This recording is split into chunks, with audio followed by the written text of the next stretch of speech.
Get the dragonfly Jones with nice hands. Afro samurai fighting solo through Badlands. I'll always be a target as long as I wear the headband. So Daryl Dixon Jr. here, Dixon Self Defense Academy, and I've decided had an idea to document my journey to a healthy lifestyle. Not necessarily fitness goals, not necessarily fitness journey per se. My measurement is going to be the measurement of self.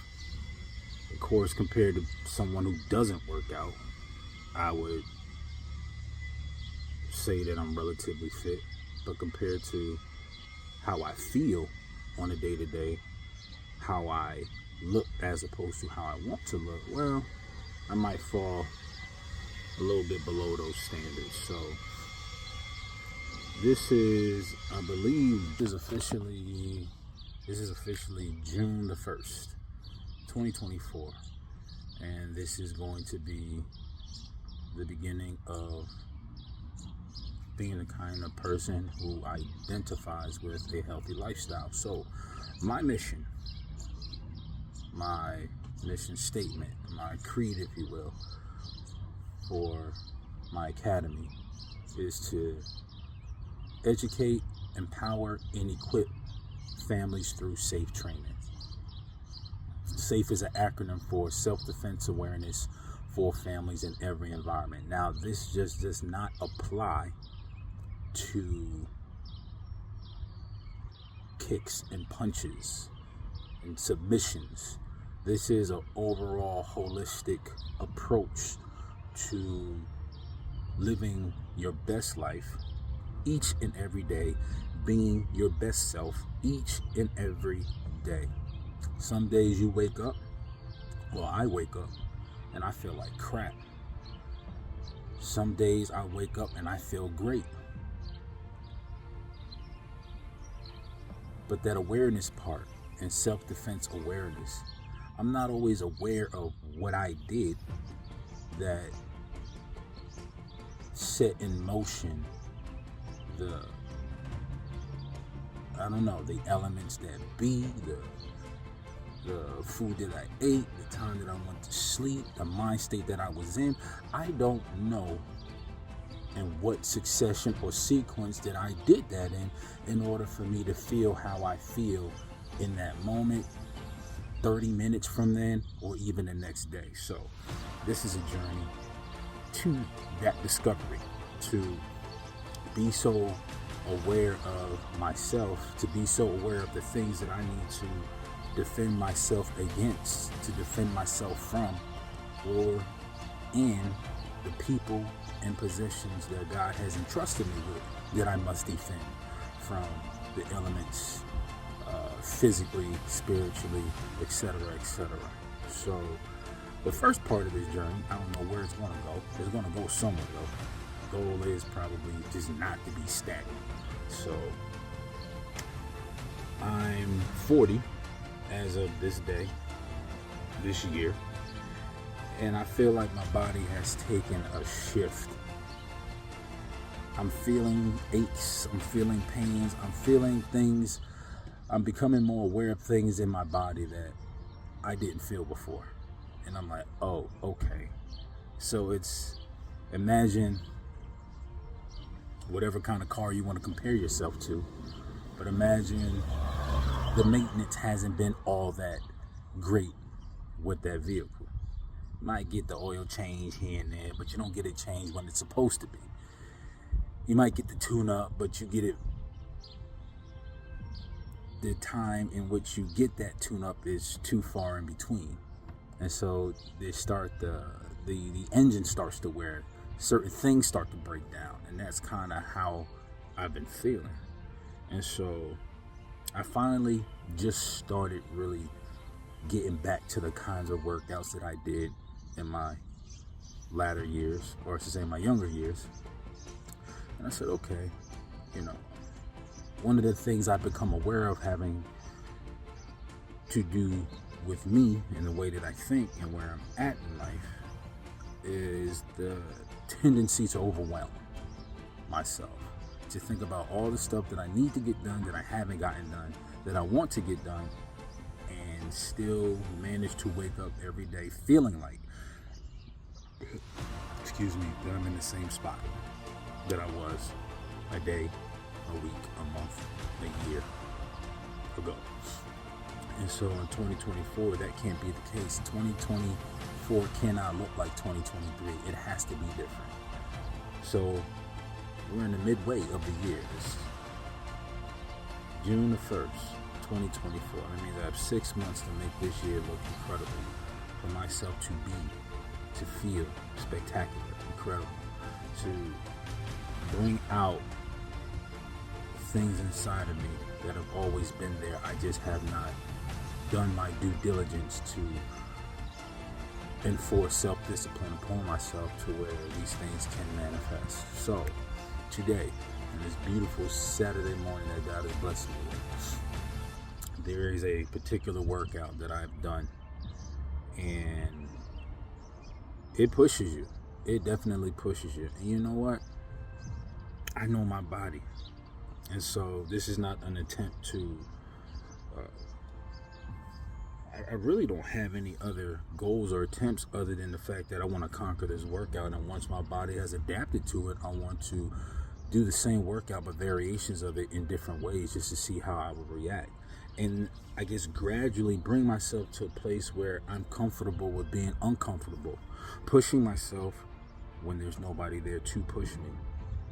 But just the thought of I want to be around for my grandbabies, I want to be around as long as God would permit me, and I'm not going to help speed the process of death and decay up, although there will be a time where God will call me. But until that time, I do not want to aid in the speeding up of that process by not taking care of myself spiritually, physically, and mentally.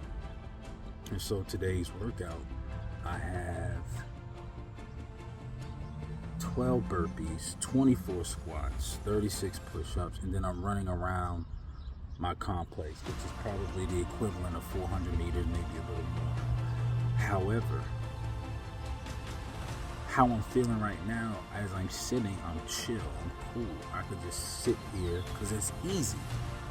But from the moment I stop this camera until I do that first push-up, that's where the real battle is.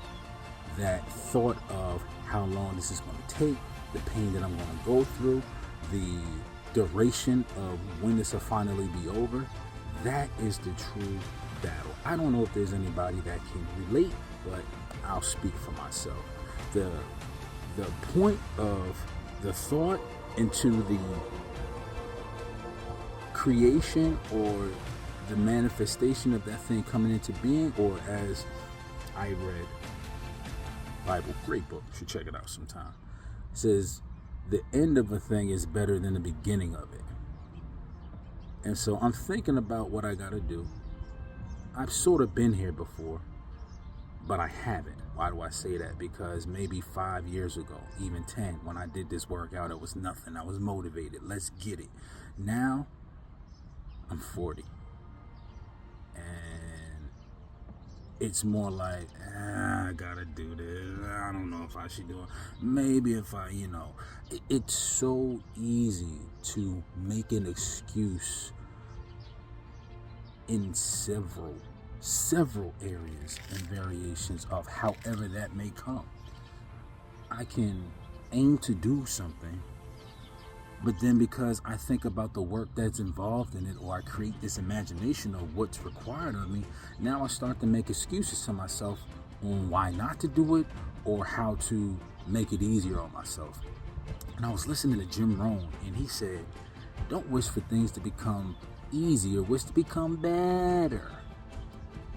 I said, what? What did he say? And he said, don't wish for things to become easier, wish for yourself to be better. And I said, bet. I said, okay. I'm not going to wish for things to be easier. I'm going to enforce self-discipline on myself to become better. And it's a journey nonetheless, and I believe that's what my mission for my academy entails. To educate, to empower, to equip families through safe training, self-defense awareness for families in every environment. The environment of your mind, the environment that exists around us spiritually that we can't see, the environments of our body, the environments of our homes, the environments of our families. There's so many different environments we are in from day to day, and I must ask, am I positioning myself and my family to defend against anything or anyone that would try to encroach upon the safety, the well-being, the quality of that environment? Now, this is not to beat myself up. This is merely a self-assessment of where I am and where I'm going to. So, more thoughts on this. Again, this is a journey, so I don't know how long that will take. I imagine it wouldn't never end, but at least I can mark some milestones and some highlights, some moments along the way to take inventory of that process. Miles Monroe said you should take an inventory of your vision to see if you're still on track or if you deviated. And so, do you need to course correct? Do you need to adjust some things? Or are you fine where you are? You just need to keep going forward. Sometimes you need to take the vision and you need to revise it. You might have started it out well, but some things ain't working out, so you revise it. You shift some things around, you adjust some things, you move some things around. And so just to have that focus, man, in a time and in a place and in a world where there's so many things pulling for your attention. I mean, I feel ashamed, and I'm just speaking for myself. I feel ashamed where I can't keep focus on my attention on something long enough without being distracted by the phone, a message, a random thought that pops in my mind. Like, you ever set out to do something and all of a sudden another thought pops in your mind? Like, you could be like, I need to write this course curriculum, or I need to write this note, or I need to write this email, or whatever the case is. And then all of a sudden a thought pops in your mind, man, I gotta mop the floor, let me go do that. And then you literally stop the most important thing, the prioritized thing, the thing you've been putting off for so long, to go mop the floor. Why? Miles Monroe said, the enemy knows we're too smart to do the wrong thing, so he'll distract us with doing a good thing, not the right thing. So yeah, mopping the floor is a good thing, but was it the right thing for you to do at that moment? Was it worth you interrupting that momentum, that flow that you were in to get the thing done that you've been putting off for so long? Now you got the floor mopped, but now you're struggling with getting back into the groove of finishing the thing that you started, which has been one of my things. Why? I know. I won't say I don't know. I probably haven't taken the time to sit long enough and meditate to care why that is, but nonetheless, this is why I'm here talking to you guys, and maybe there be some benefit on this journey that I'm on. And it's just the way that my journey and what I go through, and hopefully the life lessons that come through it, is just the way that it's just my starting point from here. This may not be everyone's starting point, but I believe when you're listening, when you're aware of what's going on, when you're aware of the presence of God, He speaks to you through anything and everything. It's just a matter of if you're listening. I think some of the great inventors, their ideas and the things we benefit from didn't just show up. They positioned themselves in a way where they can hear what was already there. It was already in the atmosphere. It was just waiting for somebody to catch it and make it manifest. I mean, think about it. Any invention, any idea, anything we benefit from today, this day, it started out as an idea. It didn't exist. It didn't exist as far as it being made physical, tangible in this reality that we see. It started out as an idea, and then it took faith. It took the